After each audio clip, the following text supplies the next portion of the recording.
వదిన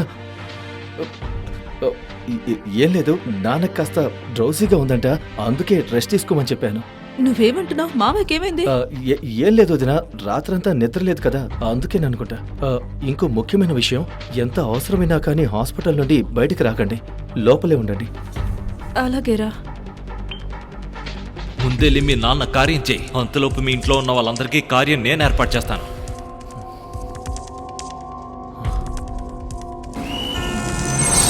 చెప్పు కార్తీక్. మాయ మీరు ఎక్కడున్నారు? ఇదే ట్రైన్ స్టేషన్లోకి వచ్చింది, మేము డైరెక్ట్ హాస్పిటల్కి వస్తున్నాం.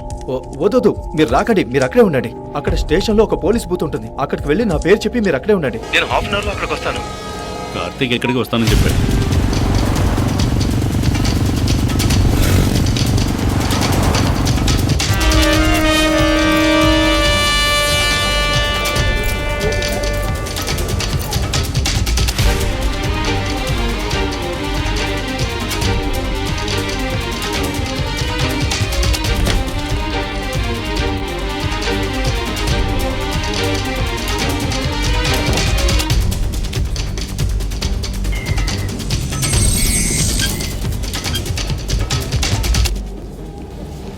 అతయ్య, కార్తీక్ అతయ్య, మావయ్య ఎక్కడ? ఇప్పుడే షాప్కి వెళ్ళాడయ్యా.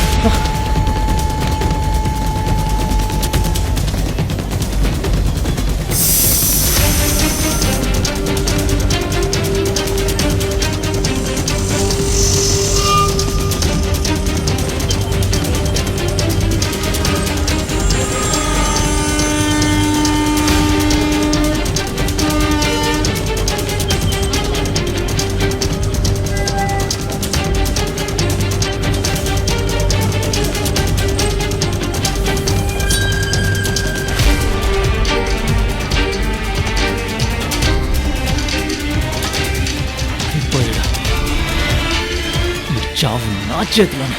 మిస్టర్ శ్రీనివాస్ గారు ఎక్కడున్నా సరే కంట్రోల్ రూమ్ కి రావాల్సిందిగా కోరుతున్నాము. మిస్టర్ శ్రీనివాస్ గారు ఎక్కడున్నా సరే కంట్రోల్ రూమ్ కి రావాల్సిందిగా కోరుతున్నాము. మావయ్య, కార్తీక్, మిమ్మల్ని పోలీస్ బూత్ దగ్గర ఉండమని చెప్పాను కదా, వాటర్ కోసం వచ్చాను. రండి.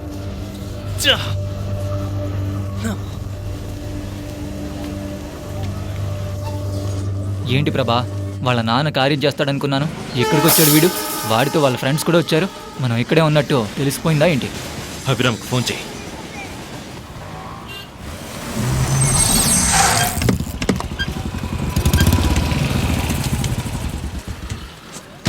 నాగేష్ సార్, అలర్ట్ గా ఉండండి. స్టేషన్ చుట్టుపక్కల ఎవరైనా అనుమానాస్పదంగా తిరిగితే నాకు వెంటనే కాల్ చేయండి. అలాగే ఇన్స్పెక్టర్ గారు అడిగితే నాకు తెలిసిన వాళ్ళని చెప్పండి. ముందు వెళ్ళి తినడానికి వెళ్ళి ఏదైనా తీసుకురా. చూసుకుని వెళ్ళండి. సరేరా.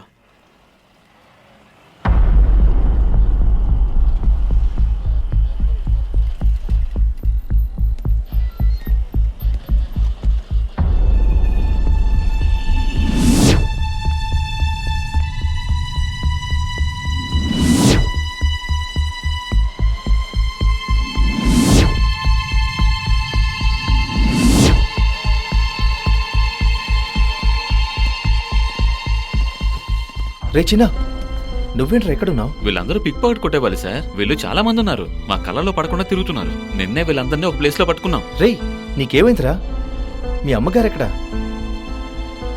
రేయ్, నిన్నేరా అడుగుతున్నా, నువ్విక్కడికి ఎలా వచ్చావు?